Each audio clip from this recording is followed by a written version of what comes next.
top 5 vulnerabilities you have discovered in a typical SMB network with this product? Yeah, I usually say that in place number 1, 2, and 3 is outdated software. So that's the most common thing that we find. Sometimes customers are aware of this, sometimes they're not aware of it.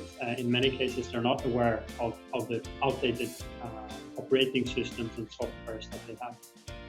If you break that down a bit, the most common thing is that they have outdated Microsoft components or Microsoft software.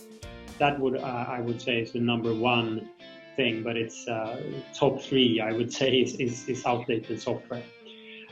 If you go further down, misconfigurations is definitely one of the things, and that's usually human errors, some mistake that you did, maybe you published or you released some new feature or function out in production that has like standard configuration, for example, and that could be called a misconfiguration because there is a vulnerability in it. The third thing I would like to mention on this top 5 list is place 1, 2, and 3 is outdated software. It's really important to mention. That's the most common thing. Is weak passwords, and that's also basically a human error in many cases. What it is about is that you install, or the customers install that we have, they install some system, applications, for example, web applications, and they are delivered with default credentials. And these default credentials are still there, right? And you expose it out to the internet, so you can log in with a password that is password and a username that is username, for example. That's very common.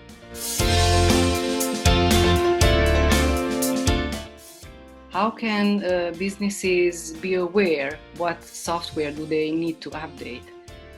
What is your advice on this? Yeah, patching is obviously one of the most important things that you need to do. You need to keep your systems up to date.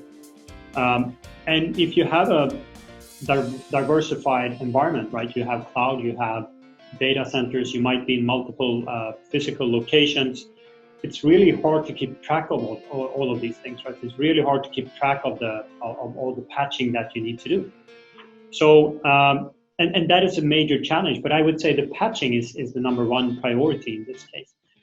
In addition to this, if you look at the top 5 list, I would also like to mention that, users are usually the weakest link, right? So we should not forget about the users. The users are, they're a very important part, and they're playing a very important role in your cybersecurity defense. So you can have the most well-protected systems in the world, but if the users are weak, obviously you still have an issue. So users is definitely one of the vulnerabilities or weak points, weak spots that you have in your IT environment, and that's something you need to consider also. Mm-hmm. So let's face it, SMBs are very tight on budget, and do you have some tips on how can they raise their overall security without too much extra budget? Yeah, this is obviously a major challenge if you look at the SMB market. I think one of the things is the priorities. It needs to be a top-down priority in every organization, basically from medium size and above, and also the smaller organizations. The board, the CEO, and so on needs to have an interest for cybersecurity, because it could obviously create incidents, and that could cause damage to your organization or your company. So it needs to be a top-down priority. That's the first thing, and that's not the easiest thing to solve, but hopefully it will change over time. That I would say is the first one. But the second one I would say is that you need to bring in a more continuous work with cybersecurity. A lot of the customers that we work with today, previously they did something every now and then, once a year, maybe once every second year, but you need to give it a higher priority, and you need to work with it on a continuous basis which for us means that you need to understand the weak spots, the vulnerabilities that you have in your environment, not how it looked 1 year ago, right? You need to understand how it looks today.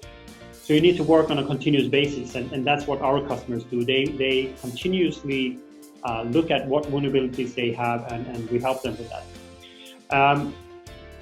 Then I do believe that vulnerability management and vulnerability assessment that we're doing here at Holm Security is definitely one of the easiest ways to get to that point.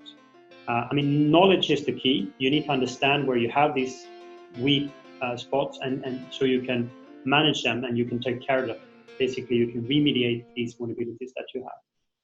So vulnerability management is a very good way to get to that point fast with a fairly low investment in time and money. Mm-hmm. I would say that it's hard to find any other product if you look at the time frames and also the investment that is more efficient if you want to get that knowledge, and also if you want to, in a proactive way, start to increase your cybersecurity defense and get a good and kind of constructive work with cybersecurity. I think vulnerability management is definitely one of the fastest ways to get to that point. Okay, and security is a process. It's not a one-time thing. We all know. Thank you very much for your time, and hope to see you next time.